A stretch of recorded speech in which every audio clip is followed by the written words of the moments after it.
patience. Merci. Madame la chef du gouvernement, Monsieur le Président du Conseil des ministres, Mesdames et Messieurs les ministres, Monsieur le Préfet, Mesdames et Messieurs les parlementaires, Mesdames et Messieurs les élus, Monsieur le Président, cher Geoffroy Roux de Bézieux, Mesdames et Messieurs, l'été que nous venons de passer est un puissant rappel à l'ordre.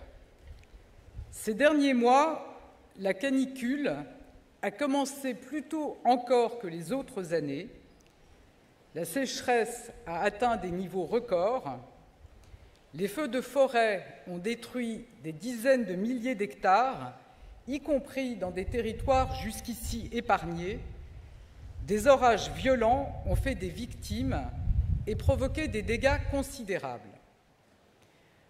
Le dérèglement climatique n'est plus une vérité qui dérange, c'est une réalité qui détruit. Il est là, concret, tangible, visible. Personne n'échappera à ses effets. C'est un danger qui pèse sur notre économie, notre santé, notre quotidien. En même temps que cette crise nous touche, un drame nous choque profondément à quelques milliers de kilomètres de Paris.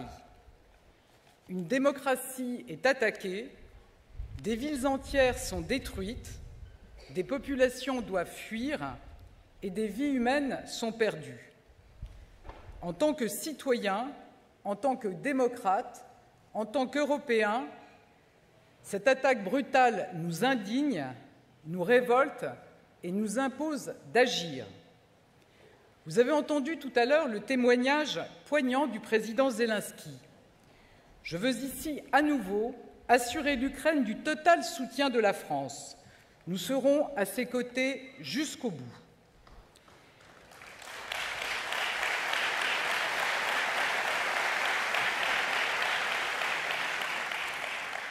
Dans un moment historique pour l'unité européenne, nous avons adopté 7 paquets de sanctions contre la Russie, des sanctions contre le secteur financier et des restrictions commerciales majeures dans un grand nombre de domaines. Ces sanctions ont un objectif, rendre le prix de la guerre insupportable pour la Russie. Cela demande de l'unité, cela demande de la fermeté. Et je veux ici saluer l'engagement des entreprises des secteurs concernés. En appliquant les sanctions, vous assurez leur pleine efficacité et vous êtes des acteurs essentiels dans la résolution du conflit. Alors oui, ces sanctions ont un coût. Nous le savons et le président de la République l'a dit, la liberté a un prix. Oui aussi, cette guerre a des conséquences lourdes, durables. Nous avons agi résolument pour limiter les effets de la hausse des prix et protéger le pouvoir d'achat des Français. De nouvelles mesures entreront en vigueur dans les prochains jours. Ces mesures ont un coût inédit pour les finances publiques. Cet investissement nécessaire, indispensable, va peser durablement sur nos comptes et rendre chaque choix financier plus difficile à faire pour l'État. Et non, Monsieur le Président, il n'y a pas de surprofit du côté de l'État. En protégeant le pays de l'inflation et d'un choc d'offres négatif, nous avons protégé notre économie, évitant la dérive dans la spirale inflationniste. Cette spirale, chaque acteur économique, au premier rang desquels les entreprises, en aurait été victime. Et il est indispensable que chacun le mesure dans un débat public toujours prompt à chercher des responsables ou des profiteurs. Mais au moment où nous parlons, un nouveau défi nous attend, une nouvelle urgence. Si la Russie venait à couper totalement ses exportations de gaz vers l'Europe, les conséquences seraient massives. L'heure est grave, mais elle n'est plus au constat. Elle est à l'action résolue. Certes, les prochains mois et les prochaines années seront difficiles, exigeants même, mais si nous agissons, nous pourrons surmonter le risque de pénurie de gaz cet hiver, atténuer le dérèglement climatique, nous adapter aux effets qui sont déjà irréversibles, mais aussi faire de la transition écologique une opportunité pour l'innovation, pour la croissance, pour l'emploi. Nous pouvons y parvenir, mais il y a plusieurs conditions à cela. La première, nous devons agir plus vite et plus fort. Nous devons mettre en œuvre des solutions radicales et innovantes, engager des changements puissants dans nos manières de produire, d'investir, dans la formation aux métiers de demain. La seconde condition, c'est de nous fixer des buts communs. L'heure n'est plus aux querelles entre les partisans d'une écologie des petits pas et ceux de la décroissance. Toutes les bonnes volontés doivent se fédérer autour d'objectifs clairs et d'ambitions partagées. La troisième condition, c'est que nous fassions bloc. État, collectivités, entreprises, associations, citoyens, chacun doit prendre sa part à sa mesure. Nous avons tous notre rôle à jouer. Nous entrons dans l'ère de la responsabilité collective. Nous réussirons ensemble ou nous échouerons ensemble. Je vous le disais, notre premier défi n'attendra pas. La Russie a déjà coupé la plus grande partie de l'approvisionnement en gaz de l'Europe. Et si elle venait à couper complètement ses exportations, nous savons que l'Europe manquera de gaz cet hiver. Il n'y a pas d'alternative immédiate pour compenser. Dans ce contexte, nous sommes moins exposés que les autres nations européennes, mais ne croyons pas une seconde que notre pays serait hors de risque. Nous savons d'ores et déjà que nous aurons cet hiver moins de gaz que les autres années. Nous savons aussi que notre parc nucléaire connaît des difficultés et que le redémarrage rapide des réacteurs à l'arrêt est essentiel pour éviter les coupures. Et nous subissons l'explosion des prix du marché du gaz et de l'électricité. Depuis le premier jour, mon gouvernement agit. Nous avons augmenté les capacités d'importation de nos terminaux méthaniers. Nous avons simplifié drastiquement les procédures pour raccorder rapidement un nouveau terminal méthanier flottant au Havre. Nous sommes en train d'augmenter nos stockages et ils seront remplis à 100% à la fin de l'été. Avec le Président de la République, nous négocions pour que l'Europe soit en capacité d'offrir une plateforme d'achat commun de gaz naturel liquéfié. Nous mettons tout en œuvre pour qu'EDF retrouve sa performance industrielle et nous atténuons la hausse des prix avec des baisses de fiscalité sur l'énergie, l'augmentation de l'Arenh qui allège vos factures d'électricité et des aides exceptionnelles permises par l'Union européenne au titre de la crise ukrainienne. Cette crise est un nouveau défi pour la solidarité européenne. Nous devons répondre présent, d'abord parce que nous subirions fortement en retour les conséquences d'un ralentissement économique européen, et ensuite parce que c'est en faisant preuve de solidarité aujourd'hui que nous pourrons à notre tour en bénéficier demain. Alors face aux menaces de pénurie de cet hiver, nous n'avons qu'une seule voie, la baisse de la consommation d'énergie. Cette baisse, je vous propose que nous l'organisions ensemble. Si nous ne le faisons pas, si chacun ne prend pas sa part, des coupures brutales de gaz pourraient avoir lieu du jour au lendemain, avec des graves conséquences économiques et sociales. C'est le délestage qui peut au demeurant concerner aussi l'électricité, et nous devons à tout prix l'éviter. Alors notre première urgence, c'est d'arrêter dès maintenant toutes les consommations d'énergie qui ne sont pas indispensables. C'est le sens du plan de sobriété annoncé par le Président de la République le 14 juillet dernier. Ce plan, c'est un pacte que nous vous proposons. Préférer les économies choisies plutôt que les coupures subies. L'État doit naturellement être le premier à montrer l'exemple. À ma demande, des mesures de sobriété ont été prises dès cet été et chaque ministère doit finaliser en septembre un plan de sobriété pour réduire nos consommations de 10% au moins dans les 2 prochaines années. La sobriété, c'est aussi notre responsabilité en tant que citoyens. Je mesure les inquiétudes des Français. Je sais que beaucoup multiplient déjà les éco-gestes. Mais la situation est préoccupante. Chacun doit s'interroger sur ce qu'il peut faire pour consommer moins, à son niveau et compte tenu de ses moyens. Compte tenu de ces moyens, j'insiste, car évidemment les Français en précarité énergétique ne sont pas ceux qui devront encore faire des efforts. Une vaste campagne d'information sur les éco-gestes sera lancée dans les prochaines semaines et je compte sur vous aussi pour la relayer.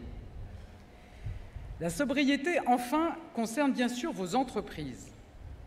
Je sais que vous avez déjà commencé à réduire vos consommations car vous subissez la hausse des prix de l'énergie. Mais il faut aller plus loin. Depuis le mois de juillet, vous travaillez à des mesures supplémentaires avec la ministre de la Transition énergétique. Des premiers engagements concrets ont été pris, notamment dans la grande distribution, et je veux les saluer. J'entends aussi, cher Geoffroy Roux de Bézieux, les propositions que vous formulez.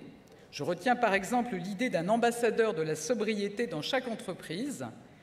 Ce modèle avait bien fonctionné avec les référents Covid et je vous invite à le mettre en œuvre. Au-delà de ces réflexions communes, chaque entreprise doit se mobiliser et agir. J'appelle donc chacune à établir en septembre son propre plan de sobriété. Si nous agissons collectivement, nous pouvons surmonter ce risque de pénurie. Mais si chacun ne prend pas sa part, ou que toutes les hypothèses défavorables se conjuguaient, nous serions amenés à imposer des baisses de consommation. Si nous devions en arriver au rationnement, les entreprises seraient les premières touchées. Et nous devons malheureusement nous y préparer.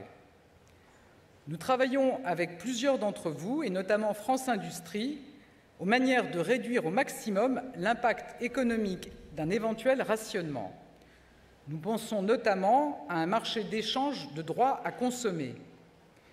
Pour les entreprises qui seraient trop fortement impactées, nous pourrions prendre des mesures de soutien adaptées.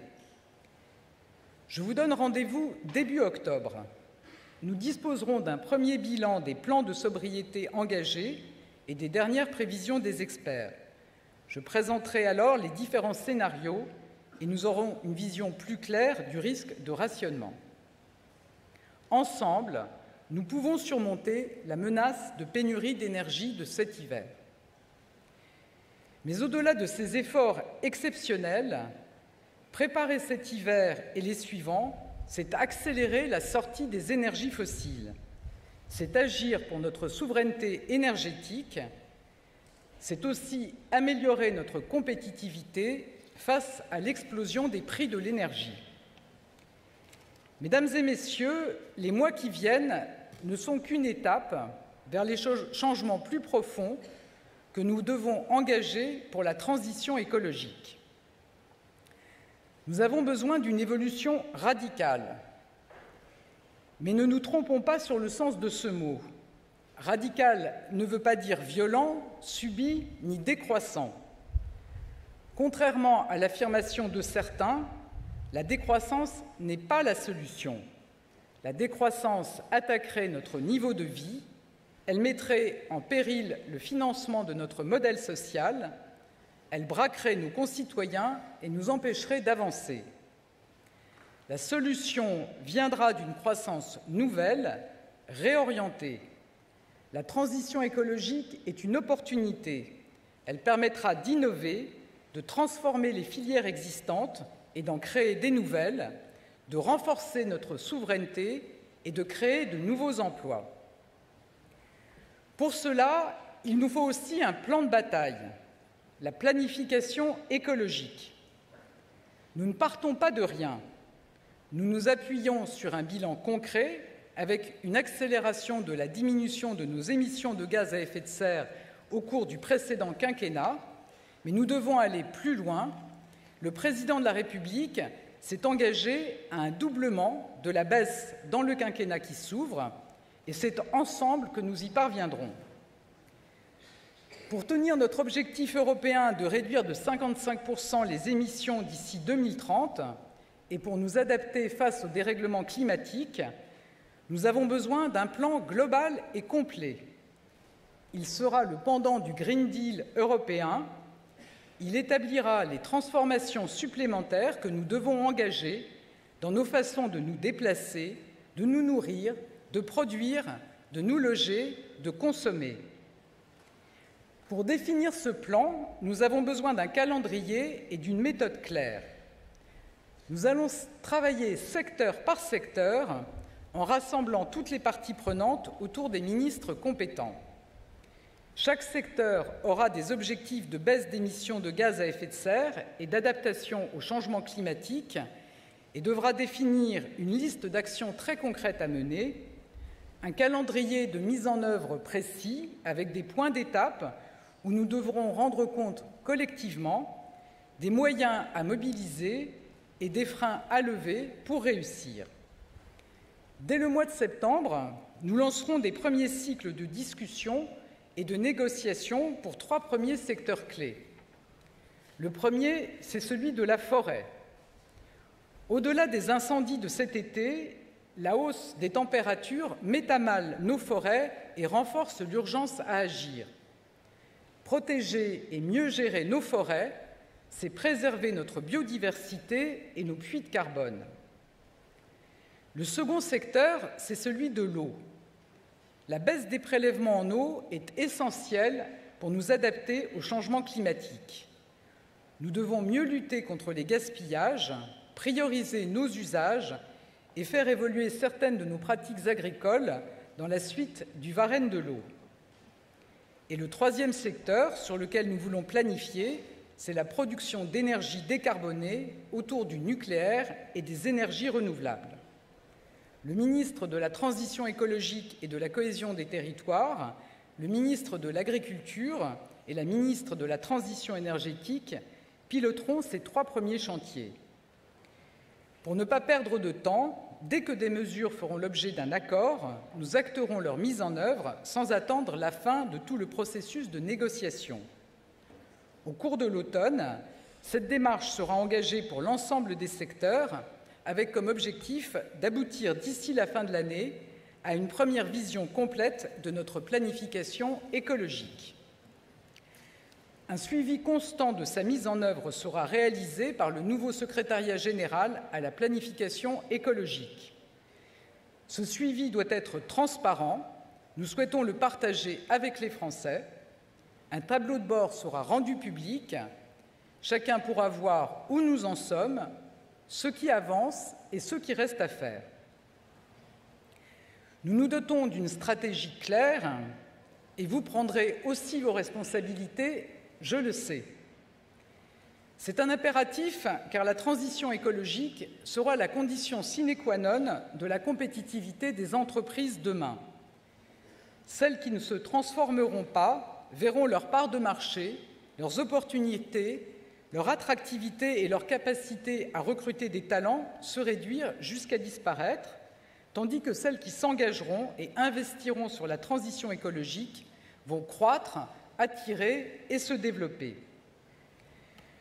Mener à bien la transition écologique est donc dans l'intérêt des entreprises, et je sais que vous y êtes déterminés. Vous êtes des entrepreneurs, des innovateurs, vous avez traversé et surmonté d'autres transformations, d'autres révolutions, et nous allons vous y aider.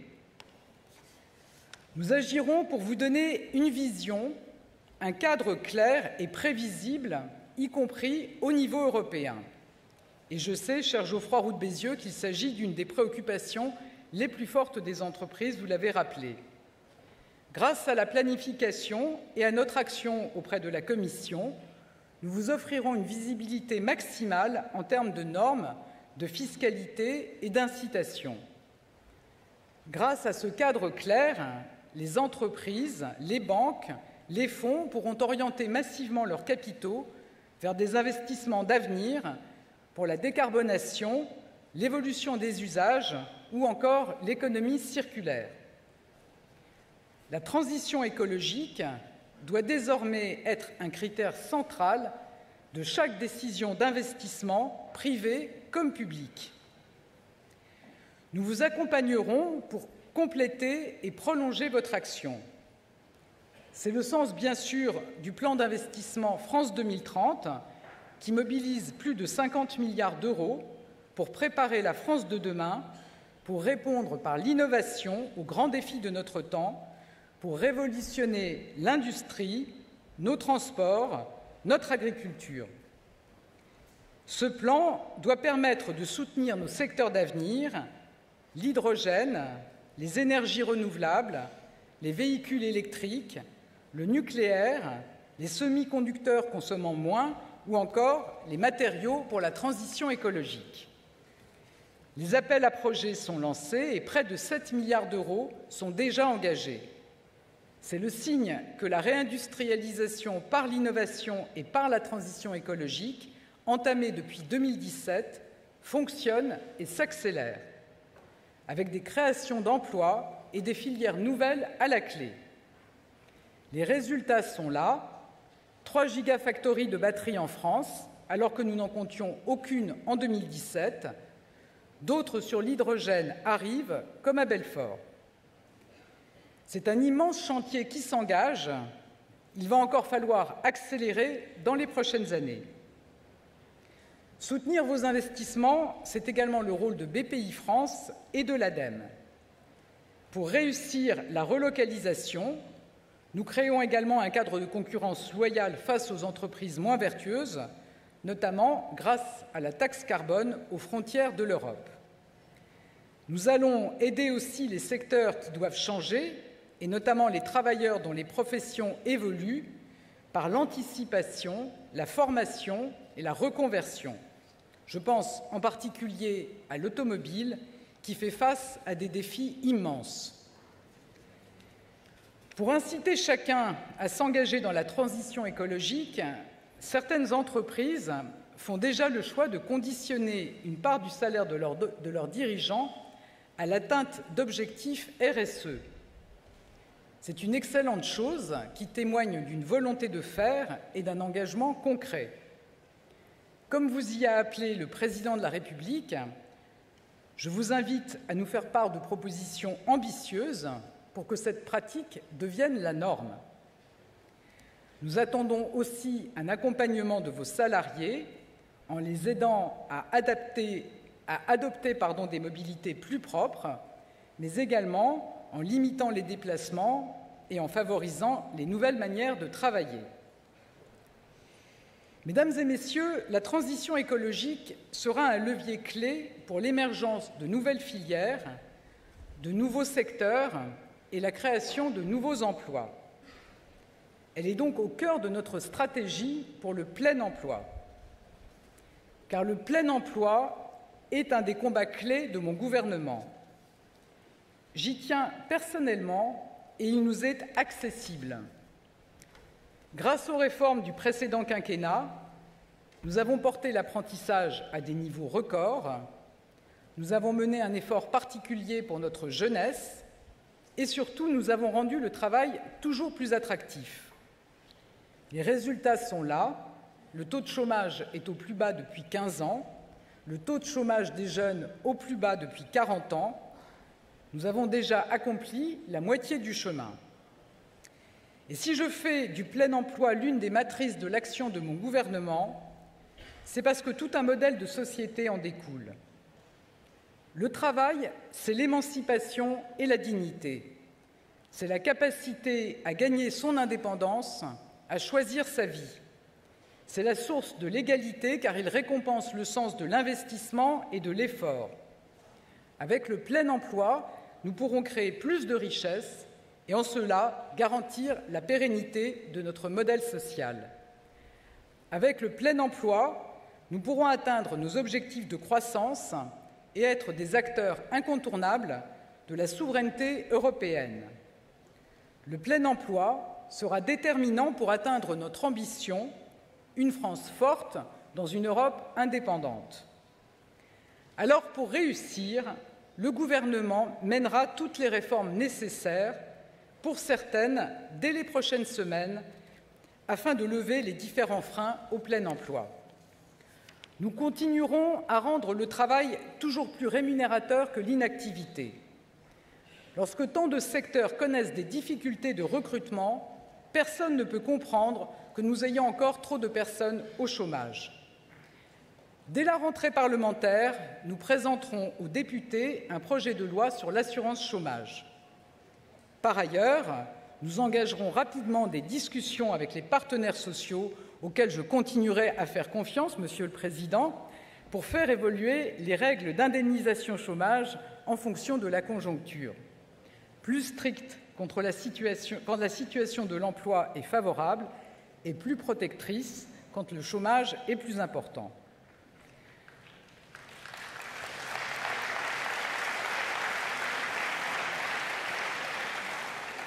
Nous rendrons aux aides sociales leur vocation. Une aide n'a de sens que si elle va de pair avec une démarche d'insertion. C'est l'objectif du contrat d'engagement jeune que nous avons lancé au début de cette année. C'est le but de la réforme du RSA que nous voulons engager.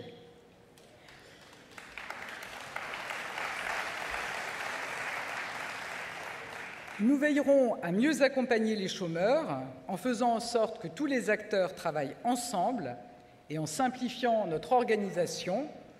France Travail incarnera ce changement. Nous allons continuer à adapter la formation aux nouveaux emplois et aux besoins du marché du travail.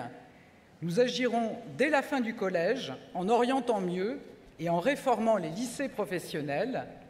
Nous continuerons à accompagner le développement de l'apprentissage avec un objectif d'1 million d'apprentis d'ici la fin du quinquennat. Nous veillerons à activer tous les leviers pour simplifier et favoriser le recours à la formation professionnelle. Nous renforcerons l'accès à la reconversion vers les filières de demain ou qui ont le plus de besoins. Nous le ferons avec les partenaires sociaux. Je sais, cher Geoffroy Roux de Bézieux, votre souhait d'avancer sur des propositions nouvelles dans la suite de l'accord-cadre interprofessionnel conclu le 15 octobre dernier. Alors, travaillons ensemble. Enfin, le plein emploi est la garantie de pouvoir financer nos dépenses sociales. Aussi, pour l'équilibre de notre système, il nous faudra progressivement travailler un peu plus longtemps. Nous le ferons en tenant compte des carrières longues, de la pénibilité, du maintien dans l'emploi des seniors. Ces réformes imposent l'échange et le partage d'informations avec tous les acteurs de notre société. Nous mènerons des concertations dès l'automne et nous aurons l'occasion d'en débattre au sein du Conseil national de la refondation. Mesdames et Messieurs, notre action, dans la continuité de ce qui a été porté dans le quinquennat précédent, repose sur deux piliers. Créer un environnement propice à votre croissance et vous donner les outils nécessaires pour mieux partager les profits. C'est pourquoi nous avons créé la prime de partage de la valeur et développé les mécanismes d'intéressement. C'est pourquoi nous avons pris un engagement ferme, pas de hausse d'impôts. Cet engagement, nous nous y tenons, sans céder aux sirènes du populisme. Au contraire,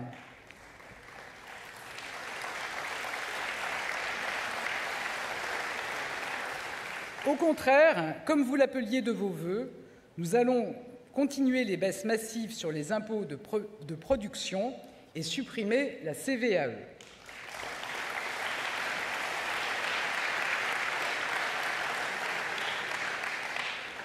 Au total, plus d'1 million d'emplois ont été créés dans le précédent quinquennat. C'est une réussite exceptionnelle.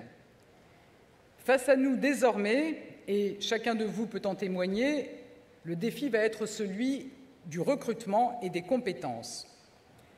C'est un défi immense, c'est la dernière marche à franchir pour sortir de la culture du chômage de masse qui pèse sur le pays depuis des décennies. La clé, c'est l'attractivité des métiers.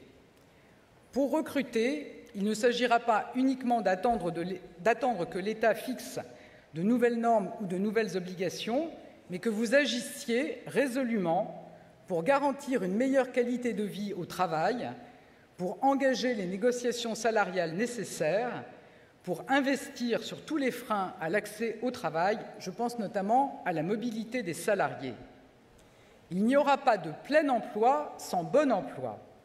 C'est la condition de votre attractivité et de votre croissance, et vous le savez. C'est aussi ce qui permettra un pouvoir d'achat robuste et durable, ce qui assurera la création de richesses au service de tous.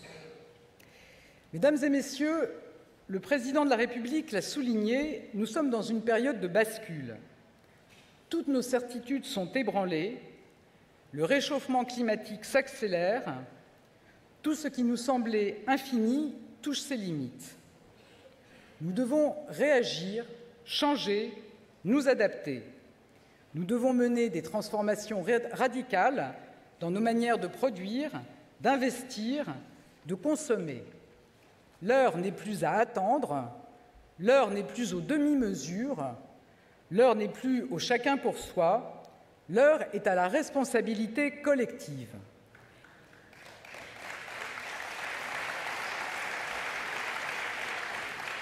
État, entreprises, collectivités, citoyens, chacun doit prendre sa part. La situation l'exige, c'est l'unique moyen pour réussir, c'est aussi une occasion historique pour vivre mieux, et pour les entrepreneurs que vous êtes, ce défi doit être une opportunité. J'ai confiance, ensemble, nous allons le relever. Je vous remercie.